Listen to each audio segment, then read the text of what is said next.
일단 제가 취향은 존중합니다. 그렇지만 만약 우리 국민의힘의 후보 중에서 제가 차은우 씨보다 낫다라고 말하는 분이 있다면 우리 국민의힘에서는 절대 공천받지 못할 겁니다. 왜냐하면 아주 높은 확률로 굉장한 거짓말쟁이거나 굉장한 아첨꾼일 거거든요.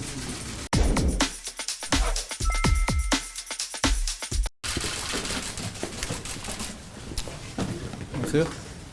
제가 오늘 박정화 대변인님과 원주에 가야 하기 때문에 복장이 좀 이렇습니다. 말씀하십시오. 안녕하세요. 안녕하세요, 강 기자님. 민주당 공천에 있어서 신명대 김영 행사라는 말이 나오고 있는데 민주당 공천에 대해서 어떻게 생각하시는지. 저는 세계사적으로 가장 투명한 공천이라고 생각합니다. 이름 석자 쳐보면 그 사람이 공천될지 아닐지가 누구나 알 수 있잖아요. 정치 고관요청이 아니라 하더라도요. 제 일당이 그러는 건 나라를 망치는 겁니다.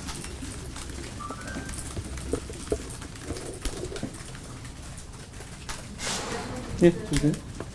민주당에서 도봉갑 같은 경우에는 안기령 상임 비례대표를 내정을 했는데 그게 내려졌다.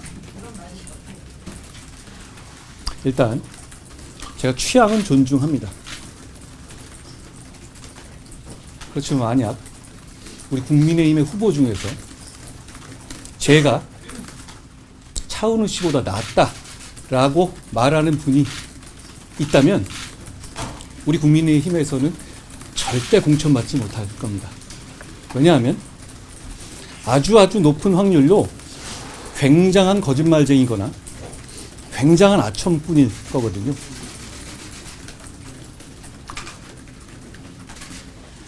대표의 코를 대신 파주거나 대표가 차은우보다 잘생겼다라고 하는 비위 좋은 아부꾼만이 살아남을 수 있는 정글이 돼버린 것이 지금 이재명 대표의 민주당입니다. 이재명 대표는 전통의 민주당에 도대체 무슨 짓을 하고 있는 겁니까?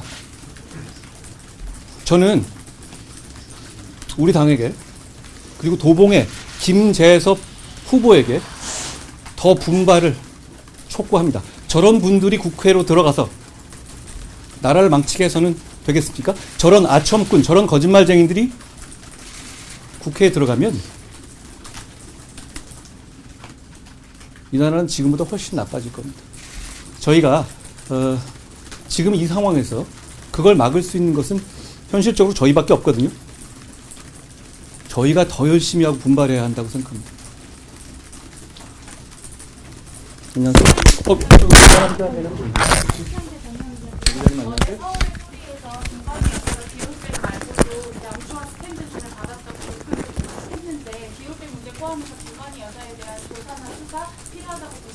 저는 제가 한 말 그대로입니다.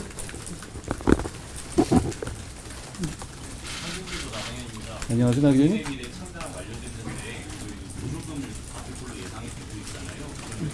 비례정당 보조금에 대한 처분은 좀 어떤 식으로 할 계획이신가요? 저는 다른 어떤 정당과 같이 결혼 사기처럼 사기쳐서 받은 돈이 아니잖아요. 실제로 그 당의 이름으로 저를 비롯한 많은 사람들이 국민의 선택을 받기 위해서 정치 활동을 할 거고 최선을 다해서 선택을 받기 노력할 거 아닙니까? 실체 없이 합쳐가지고 돈 받고 헤어지는 거하고는 완전히 다른 이야기죠. 그 무슨 말씀인지 잘 그런 비슷한 얘기를 하는 분이 계시던데 그건 자기들 얘기나 하죠. 6억 6천 정당 말씀하시는 거죠. 그거하고 그게 어떻게 비교가 대상이 됩니까? 실제로 정치 활동을 최선을 다해서 하는 정당이잖아요. 그렇지 않습니까?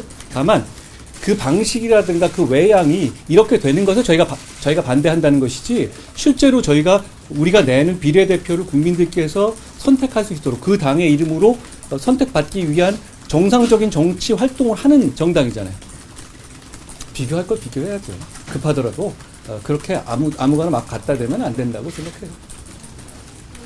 원장님 어디세요? 변호하시는 분. 안녕하세요. 네. 공천 공정성을 계속 강조하시는데 이번 어제 경선 발표된 거 보면 신입 진입 장벽이 너무 높아서 현역 불패 공천이라는説나오는데 인적 쇄신 필요성을 좀 느끼시는지. 여러분 이렇게 말씀드리겠습니다. 일단 우리 당은 지난 선거에서 너무나 심하게 졌어요. 그렇죠? 그리고 그러면 결국은 그 아비규환 속에서 살아남은 사람들이 지금 우리의 현역입니다. 그렇기 때문에 현역들의 경쟁력이 있는 사람들이 주로 많이 살아남아 있다라는 점 하나. 그리고 저희가 룰을 발표하는 것은 현역들, 특히 중진급들의 대단히 불리한 룰입니다. 그걸 이해하시죠? 그러니까 반발도 많죠. 뭐 몇 프로를 깎고 30% 가까이 깎았다라고 하는데 거기서 이기지 못하는 신인이라면 우리 본선에서 경쟁력을 의심할 수밖에 없고, 말씀드리지만 우리는 통진당화되는 민주당이 국회를 장악해서 이 나라를 더 망치는 것을 막을 수 있는 유일한 세력입니다. 이기는 공천, 설득력 있는 공천을 해야 하는 것이고 그 시스템대로 운영돼야 하는 것입니다. 그리고 내부를 보시면 저희 내부에 중진급들의 스타급 이동이 상당히 많아요. 그러니까 그리고 끝까지 보시면 상당 부분 그거는 이 많은 쇄신이 있을 것이다. 저는 그렇게 예상합니다. 그리고 뭐 조용한 공천이니까 감동이 없다 이런 취지의 저 주장도 하잖아요. 우리의 조용한 공천은 보이지는 않지만 많은 분들의 감동적인 희생과 헌신이 있기 때문에 가능한 겁니다. 감동적인 희생과 헌신 없이 조용한 공천 가능하겠습니까? 여러분 베테랑이시니까 조용한 공천 보신 적 있어요? 지금까지 최근에 대한민국사에서? 그게 가능한 이유는 지금 계속 보도되고 제가 굉장히 감사의 말씀을 드리고 있지만 우리 당 입장에서 굉장히 그동안 헌신해오고 존재감이 있던 분이 우리 전체의 승리를 위해서 반복적으로 계속적으로 헌신해 주시고 계시고 승복해 주고 계시기 때문입니다. 그거 굉장히 어려운 겁니다. 결국 저는 그런 식의 중진들의 헌신과 희생이 오히려 이 지금의 조용한 공천을 만들어 주고 계신 것이다 라는 생각을 하고, 그리고 탈락하신 분들도 마찬가지입니다. 물론 얼마나 마음이 안 좋으시겠어요. 그렇지만 그분들께서 이렇게 승복해 주시고 품위를 가지고 이의 제기를 해 주시는 것에 대해서 당을 대표하는 사람으로서 대단히 감사하다는 말씀을 다시 한번 연드립니다. 안녕하세요. 조 기자님 안녕하세요. 예. 저 SBS 조인입니다. 상당히 많은 쇄신이 있을 거라고 말씀을 하셨는데 그 쇄신이라 하면은 영남권의 쇄신이 좀 필요하다라고 보시는 건지 그렇게 해석해도 될지 궁금합니다. 특정 지역에 말씀을 드리는 건 아니고 저희가 영남권이 어차피 의원 수가 많잖아요. 그렇지 않습니까? 그러면 거기에서 여러 가지 경선이 되고 그 결과를 보시면 그 차이가 날 수밖에 없을 겁니다. 다만 그 쇄신이라는 게 예를 들어서 이재명 대표식의 피를 보는 그런 쇄신을 원하세요? 그게 쇄신입니까? 자기 사람 꽂고 자기에게 조금이라도 반대될 만한 사람들은 날리는 것이 쇄신입니까? 그렇지 않죠.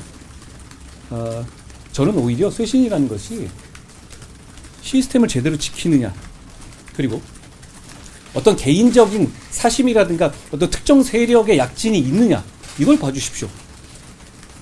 저에게 비판적이고 저희에게 비판적인 분들께서도 한번 생각해 봐주세요. 그런 것이 보입니까? 저희가 그런 방향성과 경향성이 보이나요?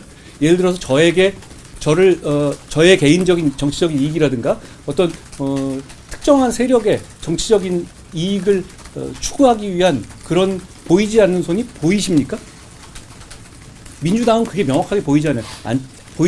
민주당에게는 그것은 이미 보이지 않는 손도 아니에요. 너무나 잘 보이는 손이죠.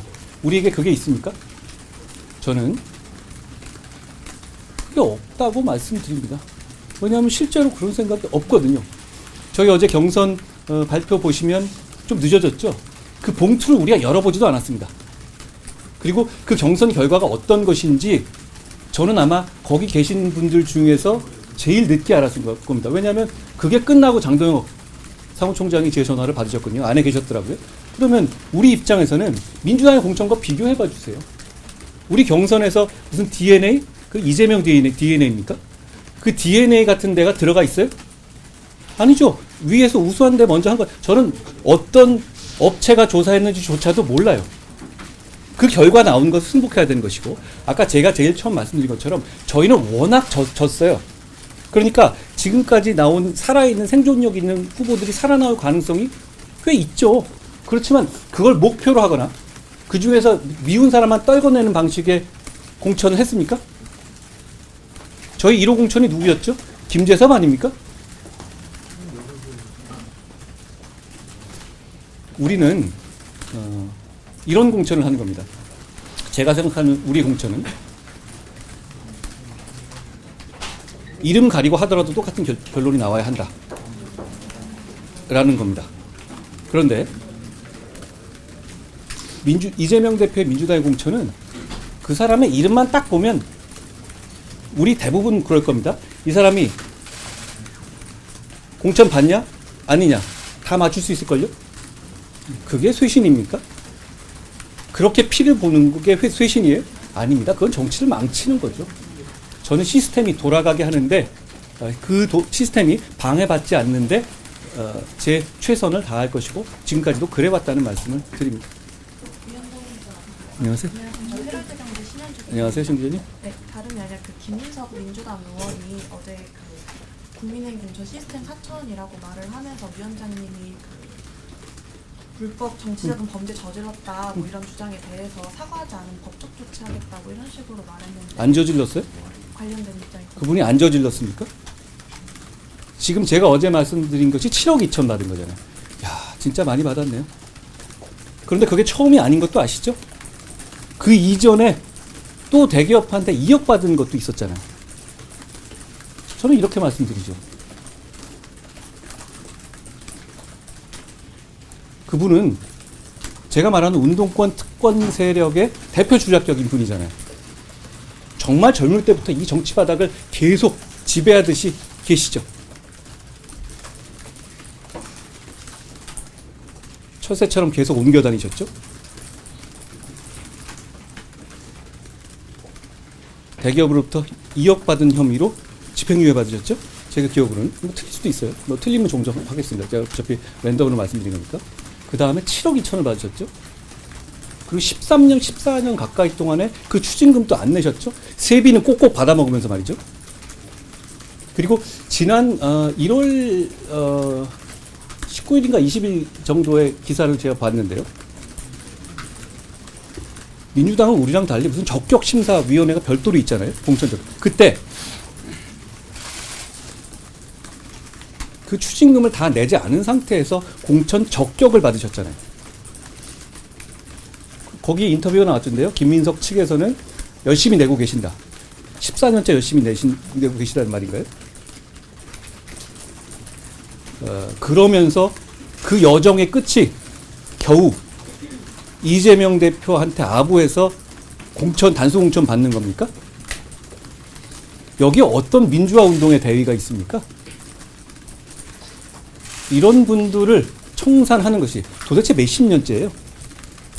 운동권 원툴로 철새처럼 옮겨다니면서 이런 분들을 청산해야 한다는 것이 우리의 시대 정신이어야 한다고 생각하고, 저는 이런 분들을 청산하기 위해서 우리 힘이 아직 많이 부족하다고 생각해요.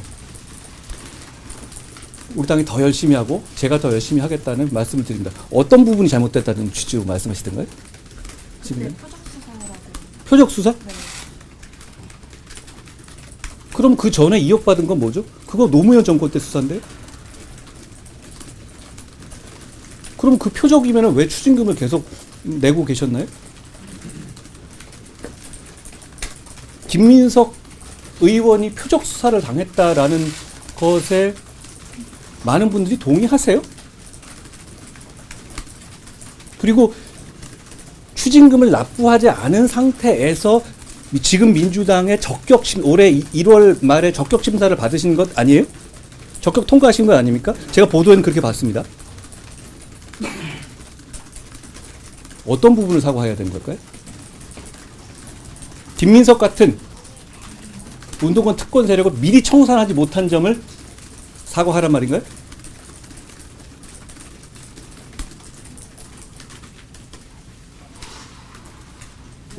예. 선생님 안녕하세요. 어제 저녁에 150에서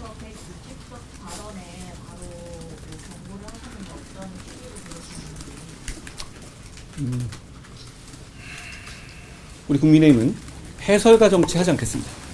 그래서도 안 되고 우리는 국민의 사랑을 받기 위해서 노력하는 사람들입니다. 더 노력해야 되고 아직 멀었습니다. 그런 계산할 시간이 있으면 우리 국민의힘은 하나라도 더 좋은 정책 만들고 한 분이라도 더 우리의 대의와 명분 그리고 우리의 실천을 설명드리기 위해서 노력할 겁니다. 그래야 하고 제가 어저께 그 말씀을 드린 것은 어떤 특정인을 겨냥했다기보다는 우리 모두 그래야 한다라는 말씀을 지금 당을 이끄는 사람으로서 당부드린 겁니다. 네, 여기까지만 해주시죠. 고맙습니다. 네. 고맙습니다. 타이거뉴스 정경수입니다. 안녕하세요, 정 기자님. 지금 공천이 아까 자금 없는 공천이라고 말씀하셨는데 아직 PK 발표가 안 나고 현역 물갈이가 덜 돼서 공천의 뇌관이 아직 작용하고 있다고 그렇게 우려하는 목소리가 있는데 이에 대해서 그 뇌관이 처음부터 계속 바뀌네요. 그래서 뭐 어디 뭐 매번 뇌관이 있었잖아요. 저희는 일관성 있는 원칙을 가지고 갈 겁니다. 제가 이 작업을 보면 이런 걸 느껴요. 아, 이거는 만점짜리로 누구 모두를 만족시키는 것은 안 되겠구나 생각이 들어요. 왜냐하면 다 훌륭해요. 그리고 지금 이해하시는 분들처럼 그분을 우리가 결정했다 하더라도 그것도 수긍할 수 있는 결론이겠어요. 왜냐하면 사실 국민들의 사랑을 받을 수 있는 지역은 굉장히 추상적인 개념이고 여러 가지 판단에 따라 다르잖아요. 그렇기 때문에 지금 탈락하신 분들이나 이런 분들에 대해서 안타깝게 생각합니다. 훌륭한 분들이 굉장히 많아요. 그런데 그렇기 때문에 더더욱 시스템 공천을 지키고 그리고 결정에 관여할 수 있는 저 같은 사람들의 사심이 개입되지 않게 하는 겁니다. 결과가 그렇게 보여지지 않습니까? 그러니까 우리의 목표는 최대한 많은 국민들의 사랑을 받겠다는 것 뿐입니다. 그것을 넘어서는 다른 그 이후의 어떤 궁중암투 같은 것은 정말 일도 생각하지 않아요. 그래 보이지 않습니까? 그리고 그래야 한다는 것이 그리고 그 점이 국민들께 보여드려서 국민들께서 그걸 느끼셔서 우리를 선택하게 하는 우리를 신뢰할 수 있는 하나의 명분이 되기를 바랍니다. 그런 차원에서 노력하는 것이고 잡음이라는 건 왜 없겠어요. 떨어진 분들 입장에서는 자기 인생을 걸고 하신 것이고 그분들 나름대로 최선을 다했는 데다가 또 저희가 진짜 계산하고 이 문제는 수학 점수처럼 누가 몇 점 더 받고 이런 문제가 아니잖아요. 누가 더 예를 들어 전체를 봤었을 때 아니면 그 순간에 있어서 정보 부족이라든가 이런 판단이 날 수 있습니다. 그런데 중요한 건 공당으로서의 어떤 시스템을 갖추고 공당으로서 이재명 대표의 민주당 같은 그런 식의 막장 사심이 개입되는 것 자체를 방지하고 저는 이 가치도 되게 굉장히 중요하다고 생각해요. 어차피 100점짜리라는 그런 그 하나의 정답이 있지 다음에야. 그러니까 저는 과정이라든가 룰에 대해서는 강력하게 제가 말씀을 하되 결과에 대해서는 말씀드린 것처럼 여러분보다 제가 더 늦게 보는 시스템을 만들고 과정에 있어서 여조 업체라든가 뭐 이런 부분들에 대해서도 전혀 관여하지 않는 그 입장을 할 겁니다.